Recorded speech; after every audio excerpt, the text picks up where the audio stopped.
우리가 행렬을 열심히 공부하다 보니까 이제 벌써 7.8절이 왔는데요. 이게 이제 강의실에서 이제 판서로 막을 때는 이제 뭐 실적 뭐 저기 뭐야 예제도 좀 풀어보고 예제라고 해봐야 이게 행렬식의 예제라는 거는 너무 간단해요. 그때그때 기능 이렇게 따져보는 거라서. 근데 이제 저기 우리 동영상 이렇게 녹화할 때는 반복해서 자꾸 말할 수가 없기 때문에 말하기가 그러기 때문에 뭐, 한 30분 녹화해야 되게 수업 시간에는 1시간 분량 이상이 먹대요. 어쨌거나 이제 역행렬에 대해서 공부를 하도록 하겠습니다. 역행렬 말대로 역행렬이. 자, 이번에는 가우스 조단 소거법입니다. 가우스 소거법. 자, 미래서 설명을 하면 가우스 소거법은 이렇게 쪼르 와갖고 그럼 있으면은 여기 이제 아직 요소가 남아있죠. 요소가 남아있으면 자, 이 행을 가지고 이 아래 이주를 서거하죠. 물론 이제 0이거나 그러면 이제 자리 바꿈을 한다 그랬죠. 근데 이제 가우스 저단서거법은 이 행을 가지고 자기 행은 그대로 놔두고 이 위에도 서거해 버리는 겁니다. 위에도 서거하면 어떻게 되겠어요? 결국은 이건 대각행렬이 되는 거예요. 대각행렬이 되고 개수로 쭈룩 나눠주면 여기가 그냥 I 행렬로 바꿀 수 있다 이거죠. I 행렬로. 처음 때 이제 서거할 때 그 개수로 그냥 뭐 그 나눠줘 보면 처음부터 I 행렬이 되는 거예요. I 행렬이 되고 여기 지금 I 저기 X 값이 나오고 X 값이 나오고 여기 이제 X 값이 나니 그러면 여기 P 행렬도 이제 같이 빼주고 그러기 때문에 이제 같이 서거되면서 X 값이 바로 2해가 되는 거죠. 그게 이제 가우스 조단 서거법이에요. 밀어서 뒤에 설명할 걸 앞에서 한번 설명을 밀어서 하는 겁니다. 일단 역행렬이 존재하려면 그래서 정방행렬이어야 되겠죠. 역행렬을 a의 마이너스 1로 표시한다. 그러면 t에 곱하거나 앞에 곱하거나 전부 i로 해서 단위 행렬이 된다. a가 역행렬을 가지면 정칙행렬, non-singularity, 뭐 정방할 때는 스퀘어 매트릭스. 앞쪽에서 뭐 정칙이라고 정방을 잘못 말했을 수도 있는데 그러면 그냥 그 정방으로 앞쪽에 지금까지는 이제 정방을 얘기한 거고 사각형들이 정칙 그러면 non-singular matrix. 역행렬을 갖지 못하면 특이행렬 singular matrix. 자, 뭐 그걸 개수로 가지면 당연히 저기 뭐 정칙 행렬이면은 유의례를 갖게 되죠. 이거는 이제 n 곱하기 n으로 이제 그 기본이 정방 행렬을 기준으로 하니까요. 자, a가 역행렬을 가지면 유일하다. 자, p와 c가 역행렬이라 그러면 자, a에다 p 곱하고 c에다 a 곱하고 전부 i 되고 b는 네 거로 i 곱해줘도 그대로 b니까 i 단위 행렬 곱해줘도 자, i 대신에 ca 곱해주고 뒤로 묶어주고 ci 해주고 네 거로 c 같구나 이렇다는 얘기죠. a가 역행렬을 가진 필요 충분 조건의 역행렬을 가지려면 랭크 a가 n이다. 그러면 ax는 네 거 b해는 양쪽에 a 인버스 곱해서 이렇게 표시한다. 그리고 매트랩에서 그냥 풀 때도 이렇게 그냥 바로 풀어버리죠. 자, 답은 랭크 a가 n일 때 역행렬을 갖는다. 자, 역행렬이 존재하려면 a가 n by n 행렬이고 인버스가 존재할 불여 충분 조건은 랭크 a가 n이면 된다 이거죠. 랭크 a가 n이면 정칙 행렬이고 그보다 적으면 뭐가 되죠? 그냥 특이 행렬, 싱귤러 포인트다 이거죠. 랭크가 잡으려 적으면. 자, 이런 뭐 역행렬이 존재한다면 양쪽에다 곱해주면 어떻게 돼요? 이렇게 해서 x는 이거로 이런 해를 갖는다. 또 다른 해의 u가 있다면 여기다 넣어주면 어떻게 돼요? u는 이거를 m 써서 x 돼서 그냥 뭐 당연히 유의례를 갖는다. u나 x가 같으니까. 후치원법에서 풀면은 이렇게 x는 이거로 p에 뭐 이렇게 그러니까 후치원법에서 표기할 수 있고 이렇게 쪼르 테이프해주면 이렇게 그래서 C, A, B는 I고 따라서 B는 네 거로 A의 인버스다. 후치안보로 푸는 이 행렬이 역행렬이 되는 겁니다. 뭐 여기 뭐 증명이라고 해서 뭐 특별히 뭐 열심히 뭐 증명해 볼 필요도 없어요. 그냥 이 사실만 알고 있으면 다행이니. 자, 가우스 조단 소거법에 의해서 역행렬을 계산한다. 모르겠는데 그 역행렬이라는 게 지금 n by n이니까 A가 n by n이니까 수식으로 따지면 또 n by n짜리 해를 구하는 거야.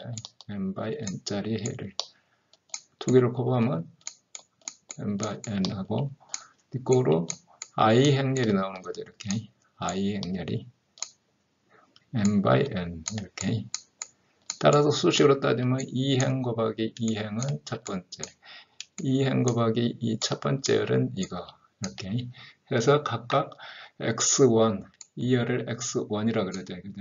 이 열을 그러면 2원에 해당하죠. 여기 2원에 자 여기서 이렇게 자 마지막 xn열 n열 벡터는 여기 곱하기 여기 해서 여기 이렇게 쭈르기 여기는 이제 단위 벡터죠.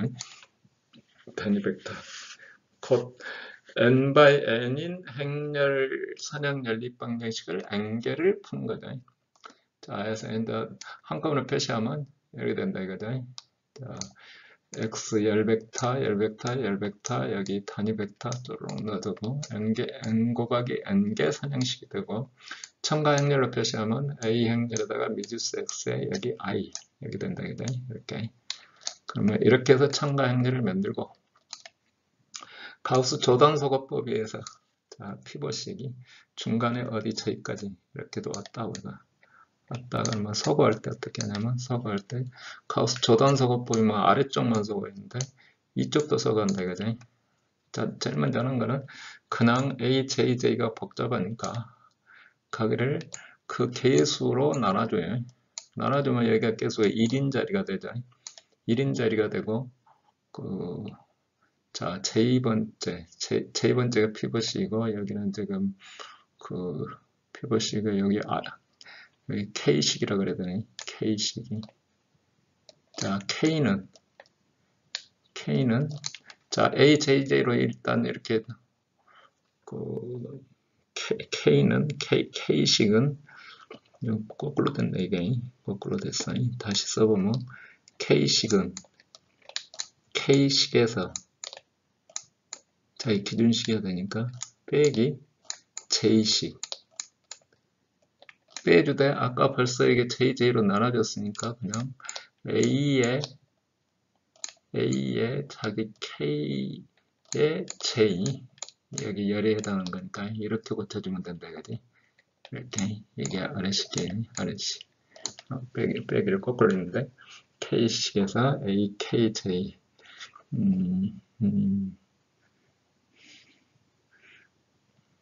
여기는 J식이고 뭐 혼자 보게 되는데 여기 저건 여기가 마이너스 붙여주고 여기가 플러스 해주고 그리고 나와서 이제 그 다음 텀 들어갈 때는 다시 또 자기 개수 나눠주고 자관 어떤 기준식이 되면은 그걸로 위에도 빼주고 아래도 빼주고 그러면 나중에 어떻게 되겠어요? 여기는 i가 남고 그죠? i가 남고 그 다음에 여기에 이제 x에 해당하는 해가 남고 해에 대한 미지수 거기가 지금 i짜리가 바뀐 거죠. i짜리가 그래서 나온 게 뭐 본래식이 이렇게 본래 그 a x는 네 거로 i라고 해서 i로 넣어주면은 이제 x해가 나오는 거예요. 그러면 이게 인버스 매트릭스가 되는 겁니다. 인버스 매트릭스가.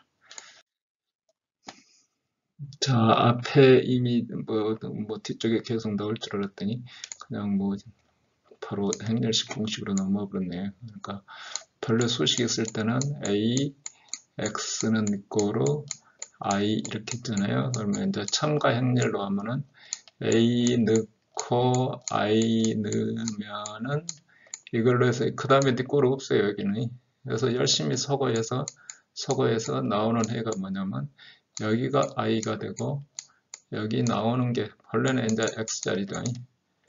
x자리인데 이게 a의 인버스가 되는 거다. a의 인버스. 그래서 인버스를 구할 수 있다. 근데 이제 가우스 조단소거법에 의해서 군다. 근데 우리가 구체적으로 이거를 뭐 예를 들어서 푼다 그러면 이거 뭐 3x3만 풀라도 뭐 그 하세오리죠. 아니? 하세오리. 우리가 이제 이 기본 개념을 확실히 알고 이제 다른 응용 문제를 푸는 거다.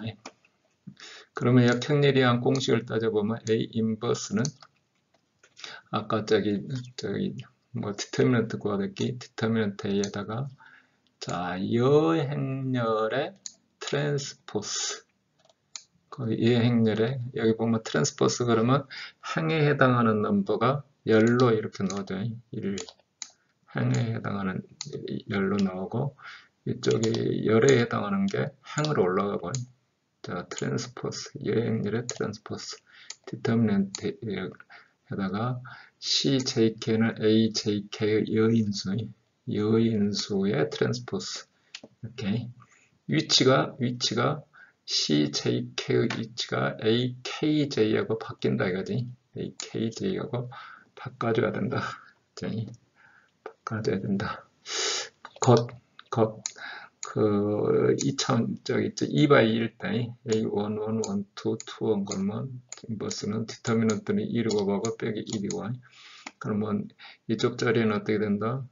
이제 다이아고널 하면 IJ 곱이니까 이거 그대로 A2, 오고 반대쪽은 A2, 오고 근데 이 자리에 올 때 여기 여인수는 어떻게 되냐면 마이너스 붙어서 A2, 1이다. 여기 자리에 2, 1이다. 2, 1인데 자리를 바꿔주니까 반대쪽으로 1이 온다 이거죠. 여기에 여인수는 뭐가 되냐면 이거 거기 2 플러스 1이니까 마이너스 1이 붙고 이 값이다.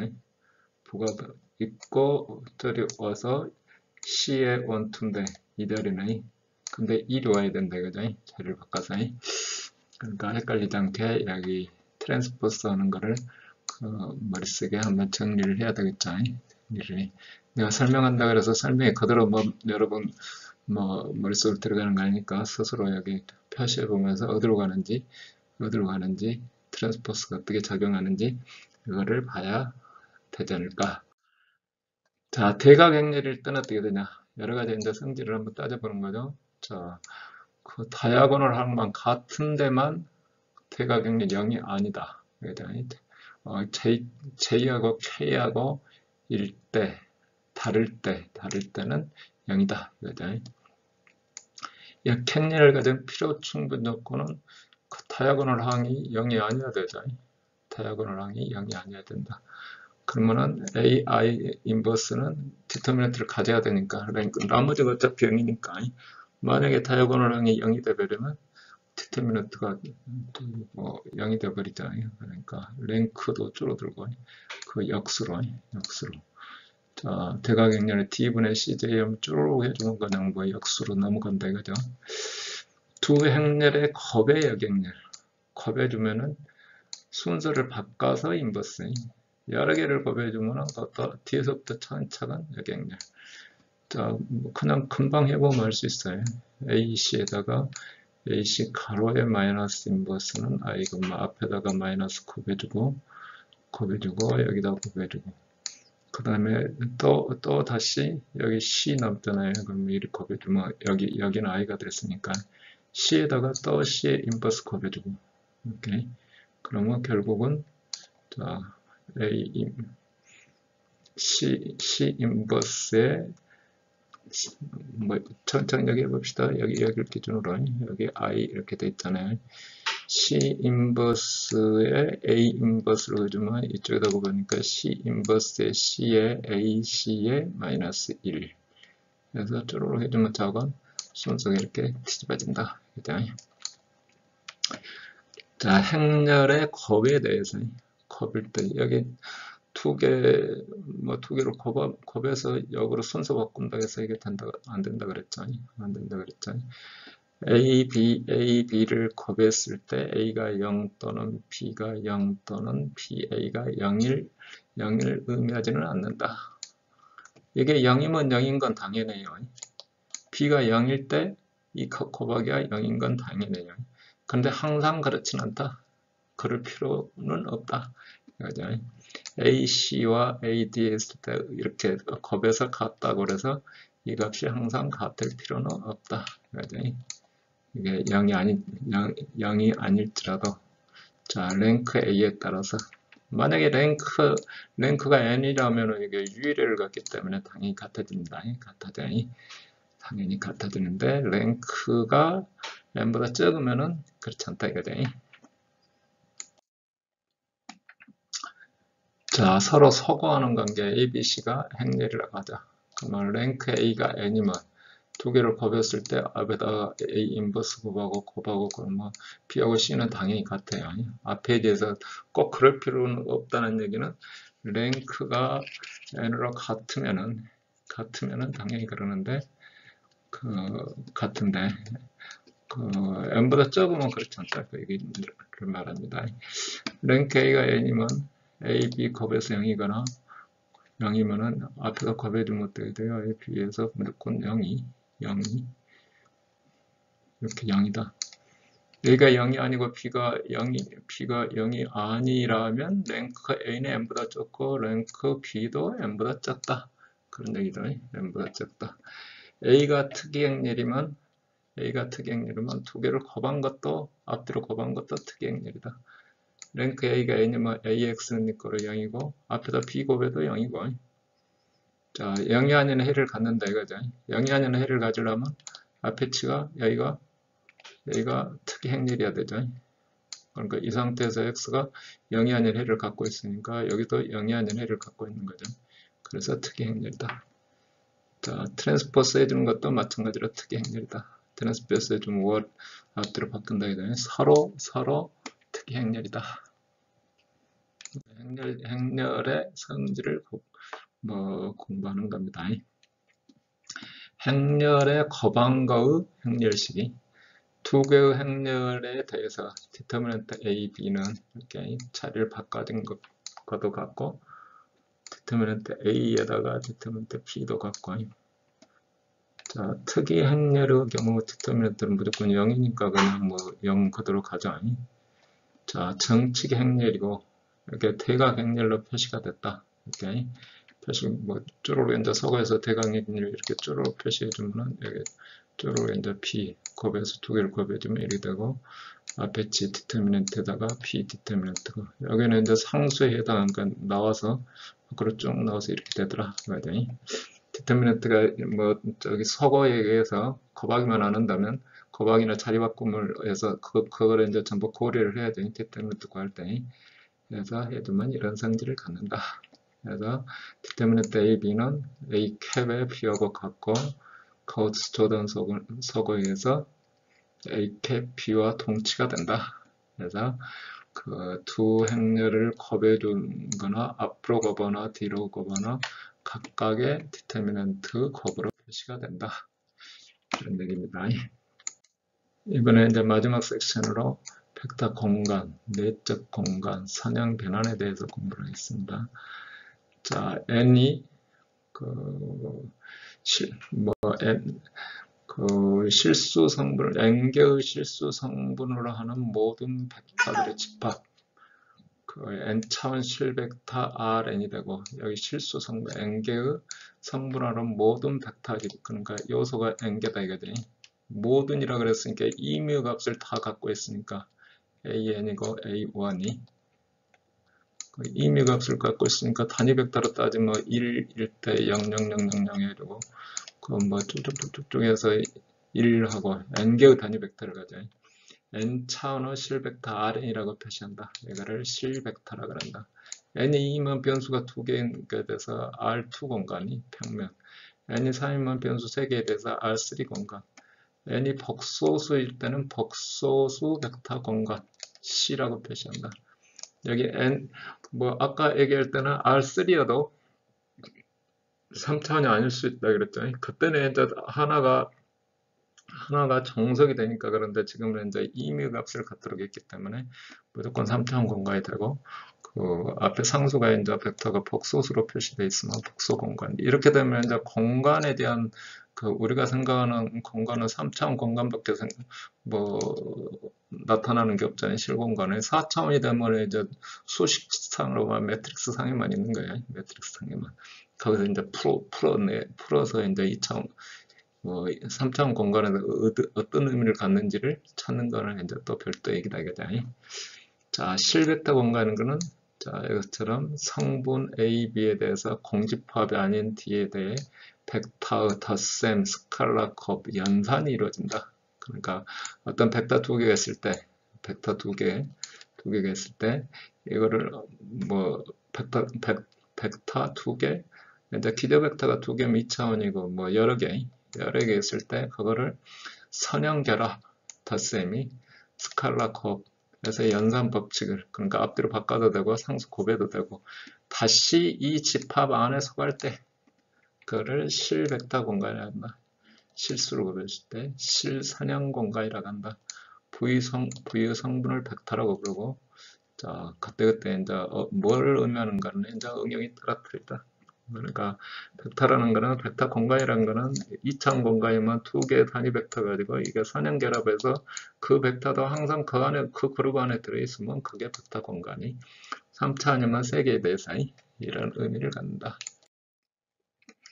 자 먼저 벡터 덧셈이 이며 한 쌍 벡터에 대해서 속한 유일한 벡터로 정의해서 두 개를 합을 정의하면 이렇게 유일한 벡터로 합을 이렇게 정의한다. 그러면 순서를 바꿔도 같다. 저기 뭐 더하기의 순서를 이렇게 바꿔도 같다. 0을 더하면 0이다. 마이너스를 더하면 0이다. 너무 상식적인 얘기지만 저건 이런 법칙이 성립하는 게 이제 기본 법칙이다. 벡터 덧셈. 스칼라는 상수를 곱했을 때 풀어줘도 이렇게 된다. 상수를 두 개를 했을 때는 각각 풀어줘도 된다. 상수 곱하고 상수 곱하고 두 개 곱한 거에 하면 된다. A에다 1 곱하면 A다. 이렇게. 이게 이제 실수 벡터 공간이고, 그 다음에 이제 복소수를 저기 상수로 곱하는데 복소수를 들어가면 복소 벡터 공간이고, 복소 벡터 공간이다. 자, V에 속한 벡터 A에서 A연의 1차 결합. 이렇게. M격의 1차 결합. 자, C1에서 CM의 이제 이미값이다. 이거지. 1차 결합을 0꼴이 0일 때, 유의례를 갖는 C가 전부 0일 때, 자, 유의례를 갖는다. 그러면 A 벡터들은 1차 독립이다. 이렇게. 원래 열 벡터 할 때도 마찬가지로 어떤 벡터에다 선형 결합했을 때 앞에 개수가 0으로 유의례 가면 그거를 1차 독립이다. 그렇지 않으면 1차 정석이다. 1차 독립인 n개의 벡터를 갖고 있으면 n개, 1차 독립인 게 n개면 그 이상의 벡터는 이제 그거는 1차 정석이 되겠죠. 정석이 되고 자 이때 n개 벡터를 부르는 벡터의 기저라 한다 이거죠. 기저라 한다. 자 행렬식을 한번 따져갖고 이제 벡터 그러면 이제 우리가 2차원, 3차원만 따졌는데 그게 아니고 자 이런 4개의 요소를 갖고 있으면은 나머지 0이고 전부 하나씩을 그 1을 주면 이게 바로 기저가 되는 거잖아요.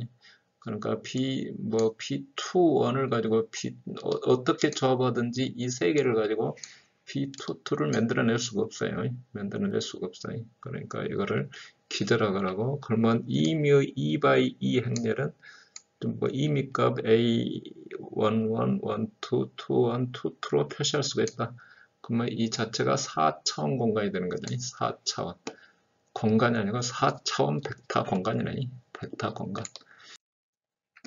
같은 방법으로 n 곱하기 n 행렬이면 mn 차원이 되겠죠.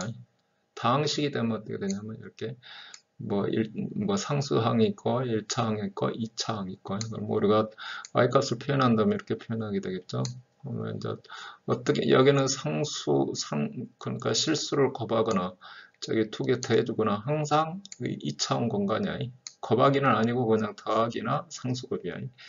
그러면 이제 첫 번째 상수항, x항, 그 다음에 2차항. 그러면 y라는 표현도 이렇게 그 상수항 1차, 2차 이렇게 표시하니까 3차원 공간이 된다. 벡터의 내적, 도트 프로덕트. n 차원에서 두 벡터, 열 벡터가 있었다. 그러면 하나 트랜스포스하고 p 해서 곱해준 거. 그래서 1 곱하기 1 행렬식 곧 스칼라 값을 이룬다. 이거를 내적이라고 한다. 내적. 점곱이라고 그러죠. 점곱. 자, a, b라고 표시하든지 a 덧 b라고 표시하든지 여기 a 트랜스포스 b에 a, b, a 덧 b 해주면은 하나는 열벡터, 하나는 행벡터에서 이 요소별로 쪼르륵 곱해준 거를 우리가 도트 프로덕트라고 하죠. 도트 프로덕트. 그 스칼라 프로덕트 또는 이제 그 곱하기를 할 때는 벡터 값이 나오죠. 그러면 그건 크로스 프로덕트. 실내적 공간이라고 하는 거예요. 스페이스. 그래서 이런 공간을 이룬 거를 내적 공간을 이룬다 그러죠. 다음 공리를 만족하면 된다. 어떤 상수에다가 A, B, C 그러니까 이 벡터하고 이 벡터를 덕트 프로덕트 해주면 상수 밖으로 나오고 AC 곱해주고 Q2 나오고 A, B 곱해주고 또 서로 자리 바꿔도 마찬가지다. 그 다음에 두 개를 덕트 프로덕트 해주면 같은 항상 0보다 크다. 이게 필요 충분, 이게 0이 될 조건은 필요 충분 조건은 벡터가 0이어야 된다. 이거를 리얼 실내적 공간이다. 내적 이항인 벡터를 직교한다고 한다. 이게 도트 프로덕트 해줬을 때 우리 직교 조건. 자, A에 속한 A의 길이를 도트에서 루트 치해주는 거를 길이라 그래요. 노음이라 그런다. 노음. 길이가 1인 벡터를 단위 길이라 한다. 그러면 두 개의 도트 프로덕트는 항상 각각의 절대값보다 적다. 도트 프로덕트는 A 절대값에다가 B 절대값에다가 코사인 세타죠. 코사인 세타 하니까 항상 1보다 적다. 두 개를 더해줘도 마찬가지죠. 더해줘도 이쪽 벡터하고 이쪽 벡터하고 더해주면 이렇게 해서 해주면 당연히 각각 더한 것보다 적다. 그 다음에 이제 두 개를 더해서 작업하고 빼서 작업해주면 2배의 이것가 된다. 이거는 이제 우리 피타고라스 정리에서 그대로 그냥 집어넣으면 돼요. A에서 B에서 절대값 해주면 이거 값의 놈이잖아요. 이거 값의 놈이면은 이 피타고라스 정리에서 이렇게 그러면 A 플러스 B 코사인 세타에 B 제곱 코사인 제곱 세타 하나는 빼주니까 반대쪽이니까 마이너스. 그러면은 그 제곱에서 상세되고 남는 거는 이거만 남더라 이거지.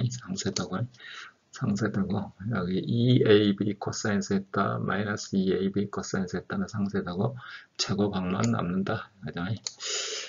자, 그래서 이제 도트 프로덕트의 기본 성질이 이미 우리가 알았을 수도 있고, 자, n 차원의 유클리드 공간에서 두 개의 도트 프로덕트 이렇게 정의된다. 그지? n 차원의 그러면 이거를 이렇게 표현하고 그 다음에 이때 놈이 길이는 도트 프로덕트 자기 도트 프로덕트 해준가 A 도트 A 그래서 A1의 제곱 플러스 AN의 제곱 이렇게 표시가 된다. 함수 내적이나 함수 공간으로 따질 때는 x가 알파에서 b 사이에 정의되고 실수값을 갖는 fx, gx가 정의되면 일대 함수 공간에서 적분은 내적은 이렇게 표현이 된다. 그리고 노음 그러면 절대값에서 제곱에서 함수로 벡터를 표시할 때 근데 이제 이 경우는 이제 뒤쪽에 구정에 가면 이걸 쓰던가요? 구정에 가면 쓰던가 10장 가면 쓸까요? 그때 가서 좀 더 필요하면 더 공부를 하게 될 겁니다. 그 다음에 이제 마지막 섹션으로 이제 선형 변환 y는 니꺼로 어떤 개수 a에다가 x를 곱하는 거죠. 자, 어떤 벡터 공간 x와 어떤 벡터 공간 y에서 유일하게 대응시키는 규칙이 있을 때 x에서 y로 사상, 매핑 또는 변환 또는 연산자 사상을 f라 그러면은 자 fx 해주면 y 공간으로 이렇게 넘어간다. 자 그러면은 그 유일하게 넘어갈 때 그러면은 x의 이뮤 벡터 vx에 대해서 스칼라 c에 대해서 이런 연산관계가 성립한다. 또는 이런 연산관계가 성립한다. 상수를 곱해주면 그냥 연산관계 상수 나온 거 두 벡터를 각각 이렇게 더해준다. 그러면 이거보다 선형 사상이다. 선형 변화이다. 선형 변화이다. 근데 이게 또 직접 A에 대해서 어떤 문제를 풀어볼 때 그 얼른 이해가 될 것 같아요. 자, 가령 이제 공간이 우리는 이제 그 좌표 변환할 때 x, y 좌표에서 r 세타 좌표로 바꾼다. 그러면 2차원에서 2차원, 3차원에서 뭐 3차원 이렇게 바꿨는데 지금 얘기하는 거는 이제 n 공간에서 m 공간으로 서로 이제 다르다 이거지. 다르다. 그러면 역도 선형 변환이 되느냐? 그거는 이제 따져봐야 된다 이거지. 자, x는 Rn 공간이고 y는 m 공간이고 그러면 매트릭스가 m 곱하기 n이 되겠지. 그러면 각각 표시하면 y의 m 곱하기 1이고 매트릭스는 m 곱하기 n이고 n 곱하기 1이고 그러면 여기다 대입해 주면 어떻게 돼요? 각각 이게 성립한다 이거지. 이것도 성립한다. 그러면 이건 선형 변화이다. 그러니까 꼭 m하고 n하고 같을 필요는 없다. 이거죠. 같을 필요는 없다. 자, x가 기저 벡터면은 기저 벡터의 편을 뭐 2번 그러면 2원 그러면 이렇게 두면 전부 0이고 중간에 하나씩만 1이죠. 그러면 x 벡터는 이 벡터는 이렇게 표현할 수가 있죠. 그러면 거기 대응하는 y 벡터를 표시하면 이렇게 거기에 해당하는 이 y1에 해당하는 게 이렇게 행렬의 a 행이 되겠죠. 이렇게 또는 뭐 이렇게 해서 이렇게 표현할 수가 있다. 각각. 그러니까 2의 y의 뭐 몇 번째 열이면 뭐 제 번째 열이면 여기도 마찬가지로 뭐 이렇게 a 개수로 표현이 된다 이거지. 자, 그래서 이거를 이제 선형 변화이라고 하는데 직접 여기에 이제 어디에 응용하는가는 이제 좌표 변환할 때 우리가 2차원 좌표 변환 또는 3차원 좌표 변환할 때 쓰이게 되죠. 근데 2차원 공간을 1차원으로 3차원 공간을 2차원 공간으로 매핑할 때다. 우리 어떤 뭐 엑스레이를 뭐 한다고 하면 3차원 공간에 있는 거를 이쪽에다가 이렇게 매핑하잖아요. 근데 반대로 이렇게 하는 거는 이제 선형 변화이 또 그거하고는 성격이 틀리겠네요. 자건 선형 변화이다. 3차원 공간이 있었다. 3차원 공간이 뭐 단위 벡터가 어떻게 돼요? 이렇게 이런 관련이고 선형 변환해서 이렇게 표시해보면 어떻게 돼요? 우리가 2x2 행렬식을 가지고 이런 a라는 개수를 갖고 오면 자 풀어줘 보면 y1은 x2고 y2는 x1 그러니까 그 대칭선에 대해서 y는 x고로 x 이 선에 대해서 그 대칭거든. 대칭 이래다가 마이너스 1이 있다 그러면 x1은 그대로고 x2는 마이너스 x2 그러니까 x축에 대해 x는 그대로고 자 y는 이 값은 마이너스 이쪽으로 가야 돼. 그러니까 x1축에 대한 대칭 마이너스 x1 마이너스 x2 의 개수가 그러면 점에 대해서 원점에 대해서 대칭 이 점은 이 점으로 가는 거죠. 그 다음에 a를 곱해주면 어떻게 돼요? y1은 이렇게 돼 있으면은 이 점에 있으면은 y는 그대로고 여기는 a분만큼 이렇게 늘어나는 거예요. x방향에 대해서 확장된 거 이런 것들을 선형 변화이라 한다. 선형 변환. 선형 변화 그러면 이제 여기 예를 들어서 x1, x2가 있으면 이렇게 변환을 했다. 그러면 a 개수는 풀어써주면 이게 그 선형 변환 개수에 해당한다 이거죠. 자, 정방행렬이면yn은 yn으로 사상시키고 a 인버스 역행렬이 존재한다 이거죠. 만약에 m하고 n하고 틀리면 역행렬이 없죠. 역행렬이 없어요. 그러니까 한쪽을 2차원에서 3차원에서 2차원으로 갔으면 이쪽으로 반대로는 곤란하다 이거지. 반대로는 곤란하다. 그래서 이 사상 저기 영상 같은 거 처리할 때 3차원 공간에 있는 거를 2차원 공간을 해주려면 그걸 다시 3차원으로 바꾸려면 어떻게 해야 되겠어요? 이제 그 한 명 가지고 이 데이터 갖고는 안 되고 반대쪽이 됐든 어쨌든 또 다른 쪽에서 데이터를 이렇게 투영을 해야 이제 3차원 공간을 삥 돌아서 데이터를 잡아야 이게 잡을 수가 있겠죠? 그때는 이제 이쪽으로 이렇게 갈 때는 선형 변화인데 반대쪽으로 갈 때는 이제 그럴 때는 이제 새로운 방법이 무슨 변환들이 엄청 많이 있는데 정확하니 연계가 어떻게 되는지는 잘 모르겠네요. 우리가 지금 수업하는 범위 내에서는 선형 변환의 합성, 선형 변화를 두 번 이렇게 했다 그러면 이제 HW 그러면 FC에서 한 번 변환하고 또 변환하고 선형 변환을 이렇게 넣어주면은 자 G로 넣어주고 뭐 각각 분리해주고 경계해서 이렇게 간다. 선형 변환의 합성을 해도 선형 변환이 되게 돼. 컵을 표현하면 RM에서 WRP 세 개 공간 벡터에서 Y하고 X 관련이 이렇게 된다. A의 M 곱하기 N 매트릭스로 W하고 N하고 관계는 P 매트릭스에 N 곱하기 P죠. 그러면 Y하고 W하고 관계는 두 개의 행렬을 곱해 놓은 거예요. M 곱하기 N이고 그래서 N 곱하기 P고 그래서 M 곱하기 P인 행렬의 곱으로 표시가 된다. 그래서 이렇게 두 단계에 거쳐서 변환하는 것을 한 단계 계수로 바꿀 수가 있다. 자, 여기까지 해서 우리가 선형대수에 대해서 실제 A대는 별로 풀어본 게 없고 이 개념에 대해서만 열심히 그냥 지금 그 파일이 네 파일이면 상당히 속도 있게 그냥 쭉 훑어본 거예요. 쭉 훑어보는 내용을 한번 했고요. 다음 장에서는 이제 오히려 더 이제 이걸 기초로 해서 우리 이제 저기 아이겐밸류 문제를 다루는 8장에서는 아이겐밸류 문제 다루는 내용을 가지고 공부를 하도록 하겠습니다.